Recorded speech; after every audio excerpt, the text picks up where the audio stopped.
Biparjoy cyclone तूफान टकराया monsoon से तो पूरा भारत डूब जाएगा।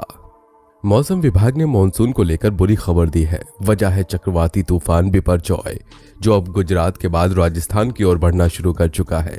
तूफान की वजह से कच्छ, सौराष्ट्र और गुजरात के तटीय इलाकों में 130 से 140 किलोमीटर प्रति घंटे की रफ्तार से तेज हवाएं और बारिश हुई।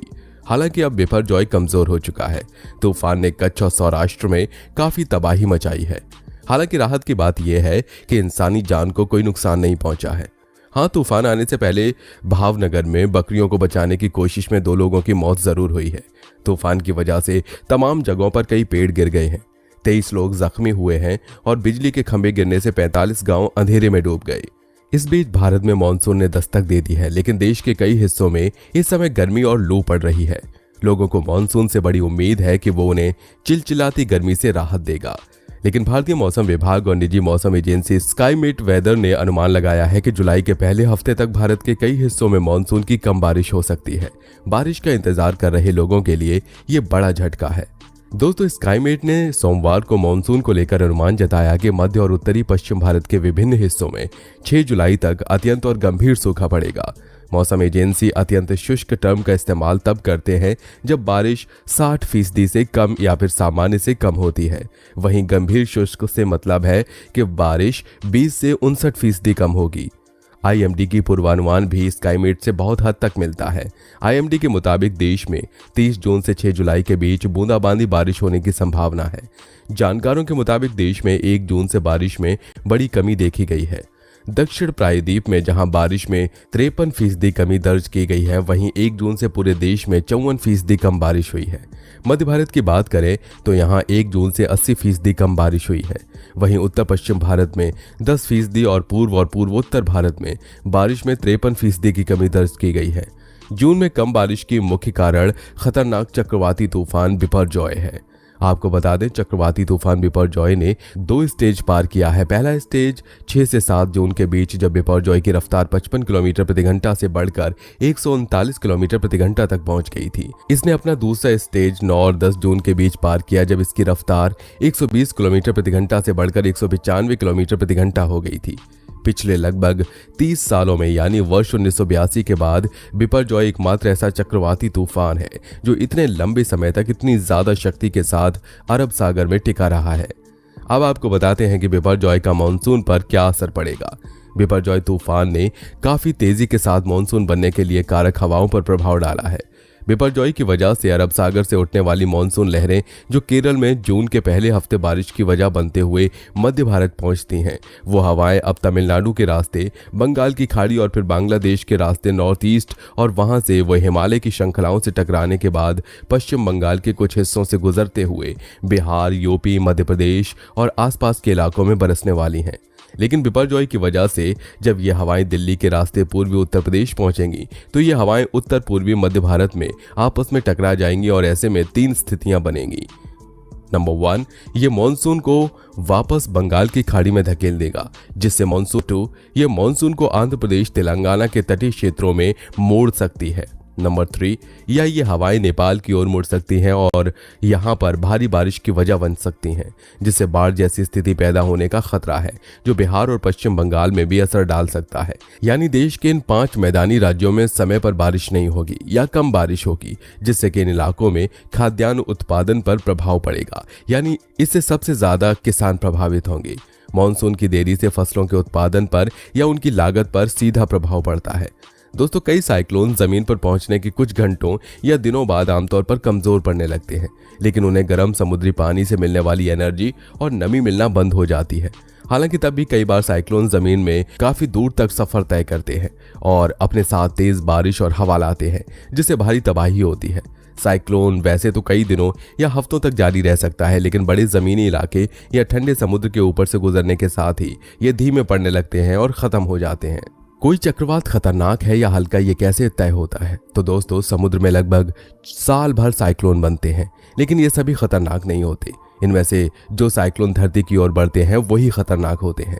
साइक्लोन को स्पीड के हिसाब से 5 कैटेगरी में बांट सकते हैं। साइक्लोनिक स्टॉर्म, जिसमें हवा की अधिकतम स्पीड 62 से 88 किलोमीटर प्रति घंटे होती है।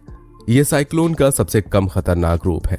सीवियर साइक्लोन, इस साइक्लोन में हवा की अधिकतम स्पीड 89 से 120 किलोमीटर पर आवर होती है। ये समुद्र में मौजूद नावों या जहाजों के लिए खतरनाक हो सकते हैं।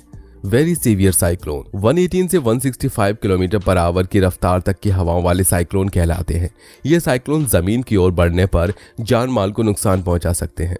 एक्सट्रीमली सीवियर साइक्लोन, ये बेहद घातक होते हैं। इनमें हवाओं की स्पीड 166 से 220 किलोमीटर पर आवर होती है।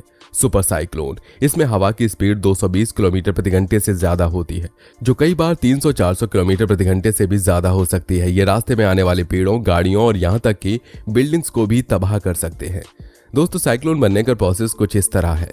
चक्रवात समुद्र के गर्म पानी के ऊपर बनते हैं। समुद्र का तापमान बढ़ने पर उसके ऊपर मौजूद हवा गर्म और नम होने की वजह से ऊपर उठती है। इससे उस हवा का एरिया खाली हो जाता है और नीचे की तरफ हवा का प्रेशर यानी वायु दाब कम हो जाता है। इस खाली जगह को भरने के लिए आसपास की ठंडी हवा वहां पहुंचती है। इसके बाद ये नई हवा भी गर्म और नम होकर ऊपर उठती है। इसका एक साइकिल शुरू हो जाता है जिससे बादल बनने लगते हैं।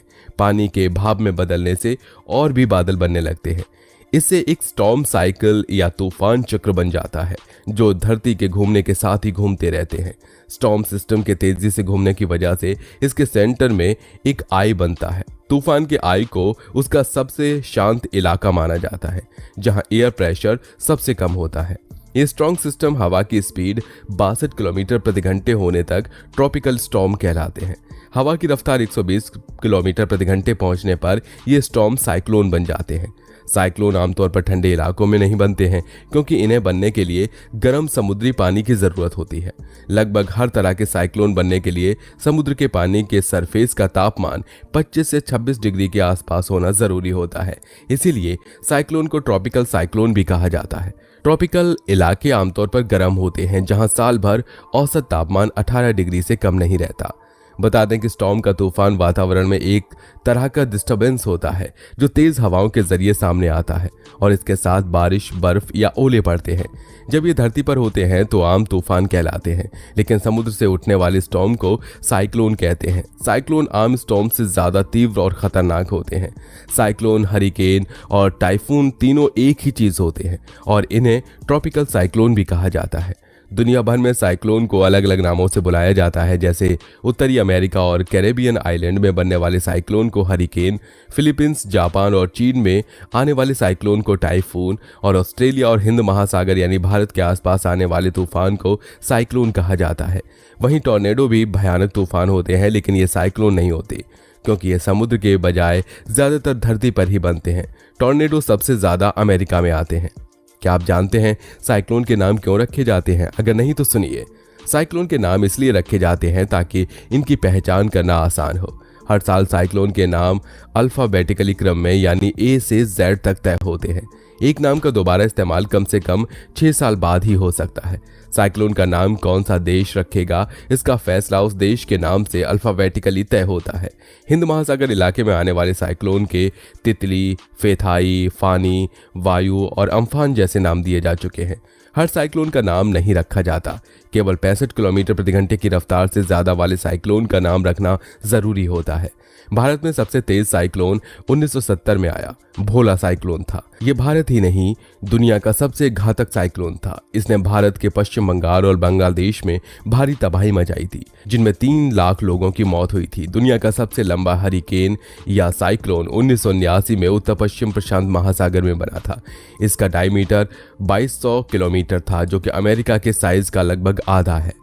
अब इन सब चीज़ों के बाद देखने वाली बात यह होगी कि ये साइक्लोन भारत में कितनी तबाही मचाएगा। इसी के साथ दोस्तों आज की वीडियो में बस इतना ही। उम्मीद है इस वीडियो में दी गई जानकारी आपको पसंद आई होगी। वीडियो अच्छी लगी हो तो लाइक करिए, चैनल को सब्सक्राइब करके बेल आइकन को भी ऑन कर लीजिए ताकि हर वीडियो का नोटिफिकेशन आपको मिल जाए।